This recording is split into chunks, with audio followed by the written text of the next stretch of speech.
Sabi nga nila, mag-grow ka lang as an individual kapag ka lumabas ka na sa comfort zone mo. Kung ako tatanungin, for me, it's true. Hi there, this is me again, Shiro, and this is my life as a young business owner. Sa totoo lang guys, mahirap talaga lumabas sa comfort zone natin kapag ka nasa bubong ka pa ng family mo. Kasi nga, walang mga bago sa mga ginagawa mo. Nag-aaral, kumakain, natutulog, and it repeats day after day. And trust me, marirealize mo lahat ng mga yan if you start thinking outside the box. And ako, when I decided to move other places guys, na pwede kong tawagin na personal space. Kasi for me, I prefer I have my own space guys. Kasi dito, mas ma-challenge ka to be independent. At mapo-force ka na gawin ang mga bagay na hindi mo pa nagagawa before. Katulad ko guys, na gumawa ng mga mini vlog na katulad nito. And that's one the reason guys, kung bakit gusto ko ikaw ay lumabas din sa comfort zone mo. And believe me or not, sobrang ang dami mong matutunan na skills guys when you decide to go out in your comfort zone na hindi mo basta-basta matututunan sa school or sa work mo, even you are a student or employee.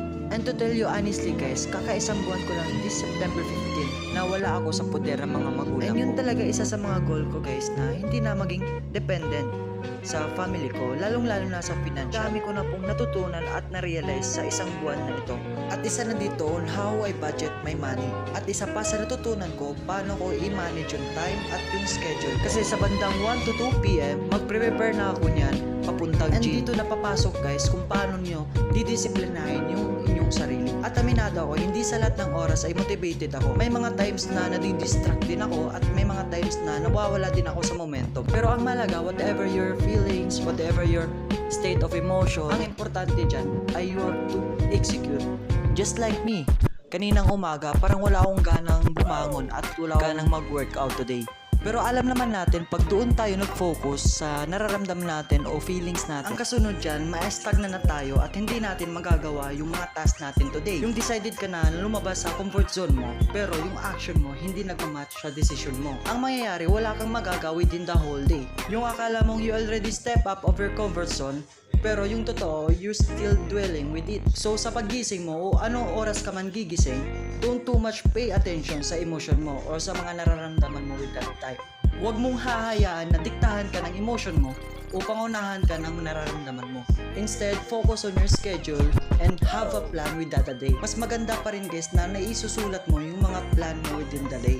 Kasi doon mo ma-organize kung ano yung gagawin mo, ano yung uunahin mo, at ano yung mga hindi mo dapat gawin. Di bali na guys na hindi mo magawa lahat yung task na isinulat mo, pero at least 2 or 3 ang goal mo ang ma-execute dyan. Pero guys, kung gusto mo talaga lumabas dyan sa comfort zone mo, kailangan open ka sa mga possibilities at open ka sa mga new learnings, new skills, at new mindset. And guys, huwag kayong matakot na sumubok ng mga bagong bagay na hindi nyo pa nagagawa before. Katulad ng pagpunta nyo sa gym at gusto nyo maging healthy at gumanda yung katawan at simula na yung fitness journey. O kaya makapag-travel sa iba't ibang lugar, makapag-adapt at matuto sa mga iba't ibang kultura. At huwag nyong kalimutan guys, within the process, kailangan nyo din enjoyin. Iba pa din kasi kapag ka na-enjoy mo yung proseso guys. At natututunan mong mahalin yung journey mo guys. Kaya ikaw, if you are in a comfort zone pa at hindi pa makapag-decide kung ano yung gagawin at ano yung mga gusto mong gawin sa buhay, it's totally okay guys, kasi at least you have an idea or a big picture kung ano yung magagawa pa outside of your comfort zone. And I hope meron kayong napulot na aral guys, and this is all for today. Thank you!